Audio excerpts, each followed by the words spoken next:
Good morning everyone! For today's video, samahan niyo ako ngayong day off ko. Siyempre, kasama ko si Daddy. Dahil kami ay mamamakyaw na naman ng chicken skin. O ibang racket na naman meron kasi ako na kaibigan dito na may-ari ng restaurant at namamakyaw siya ng mga chicken skin. At meron kami suki na nakakabili kami ng mas cheaper kaysa sa ibang tindahan. Muntik pa nga akong madapa dyan dahil yung sintas pala ng sapatos ko hindi ko napansin. Natanggal na. Buti na nga lamang at si Daddy napakasipag magtali ng aking sapatos. Siningit na nga rin namin ang pagbili ng pagkain ng aking mga babies. At habang hinihintay nga namin balatan yung manok at ibenta sa amin ang chicken skin ay nag-ikot-ikot naman kami dito. At si Daddy ay nakakita ng pangsisi. Ay nung nakita ko ang presyo, kako hindi naman pala maganda yaan. Pati yung isang pandini, kako hindi maganda yaan. Koy, siguradong tawa na ng tawa ang aking ate Mara dyan pagka napanood niya. Dahil nung siya ay nandito, nagbabakasyon dito sa Abu Dhabi,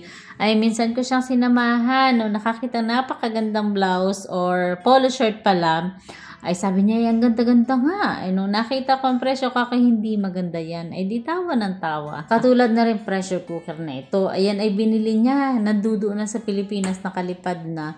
Ay kako hindi yan maganda pag kami ang bibili. Ay pag siya ang bibili ay siguradong maganda at may budget. Dahil yung aming ate na yan ay manager, banker, financer, lahat-lahat na. Kaya yan ay aming pinakamamahal dahil yan ay laging nakaalalay sa aming magkakapatid. At kami mga magkakapatid, sadyang may tuying ay sinuga ang wala. Ay gayon lang naman talaga magkakapatid, pero pag nagkita-kita naman ay siguradong masaya. Naku, ito namang asawa ko ay nakakita naman ng trolley dining. Abay, mabigat-bigat nga din na rin aming nabili na chicken skin ay bibenta naman namin doon sa aking kaibigan. Ano ba, bulol-bulol na naman. Ay buti na nga lamang at dito ay talagang kapag nakakita ka ng trolley ay pwede mo nang hiramin.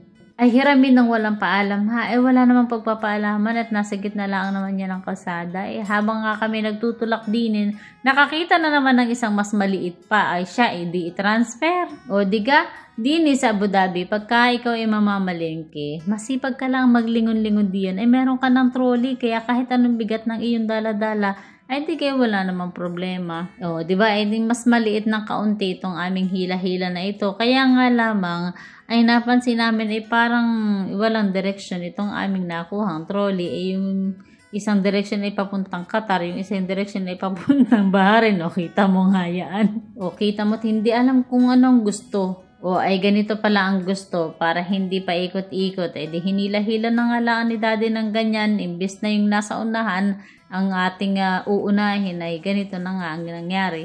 Ika kaya sige tutulungan na lang kita at baka magpagewang-gewang na naman itong ating trolley. Reklamo pa hindi naman binayaran. Ano? Nanghiram na nga lang, may reklamo pa. Kakatuwa naman kami inabutan dito ng ambon. It's raining! Rain na yan. It's a sign. It's a sign that summer's.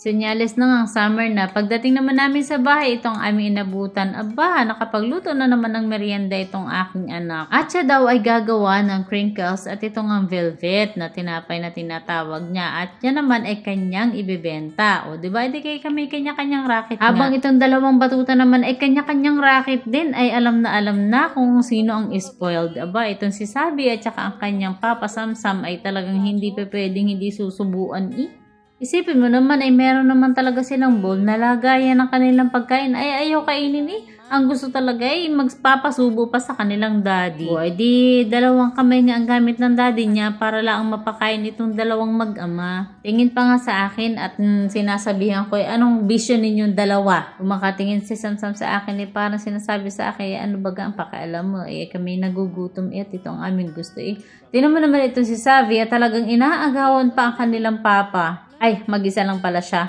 Ang kanyang papa pala. O, tingnan mo. Kinabukasan naman ito nga tumasak na ako. Okay, masaya-saya pa dyan pero pagdating ng salon, nung napanood ko na ang balita sa ating dating Pangulo ay talaga namang bumuhos talaga ang aking luha sa sobrang awa. Ay ako'y halos hindi makapagtrabaho sa ating makikita ko ang mga balita, ako'y iyak na iyak. Ay siguradong ang lahat ng mga OFW ay relate sa akin. Hindi lang ako ang nagkaganito.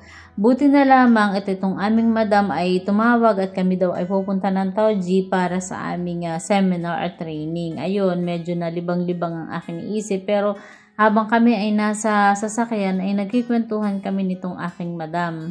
Kinikwento ko sa kanya kung ano nangyari doon sa atin sa Pilipinas at kinikwento niya rin sa akin yung nangyari sa kanilang presidente doon sa Pakistan. Ay halos pareho palang istorya. At di kami dalawa ay relate nga sa isa't isa. Napagkwentuhan na nga namin kung ano ang mga nangyari at kung bakit nangyayari yun. Siyempre bilang OFW at isang Pilipino ay talagang apektado ang bawat isa sa amin dahil sa mga nangyari ngayon dyan sa Pilipinas. Dahil sa kanyang termino ay naramdaman namin kung ano ang kahalagahan namin bilang isang OFW. Kaya naman, hindi mo maiaalis sa bawat isa sa amin ang sadyang namimighati sa nangyayari. At nagpipilit kami na magpakatatag para maging matatag din siya kapag nakita niya na yung mga Pilipino ay nagpapakatatag para sa kanya. Anyways, eto na nga, dire-diretso na ang aming biyahe papunta doon sa office ng Tauji para magtuloy-tuloy na nga ang aming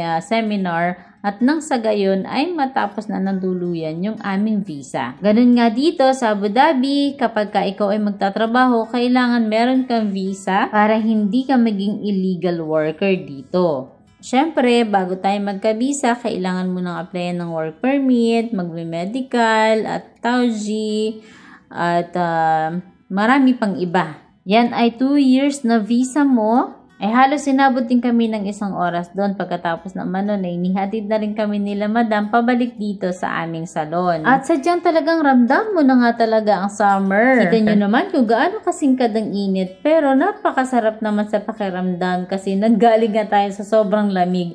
Anyway, nandito na nga kami. At ayun, maghihintay na lang kami ng aming Emirates ID. Siguro ay hindi na siya aabuti ng 1 linggo at mapapasa kamay na namin ang aming Emirates ID. At dahil hindi ako makakapag-break ng maaga, ay kumain na kaagad ako dito ng pansit canton. Bumili na ako ng 1 pansit canton, 1 tali ng pechay. Nilagyan ko ng pechay para naman kahit paano healthy pa din ang aking pagkain ngayong araw na ito. Ay inabot ng gutom ang inyong salonista doon sa Tauji. O siya, napahaba-haba na ng kaunti itong ating chismisan. Yan lang muna for today's video. Maraming salamat. Hanggang sa muli and God bless us all.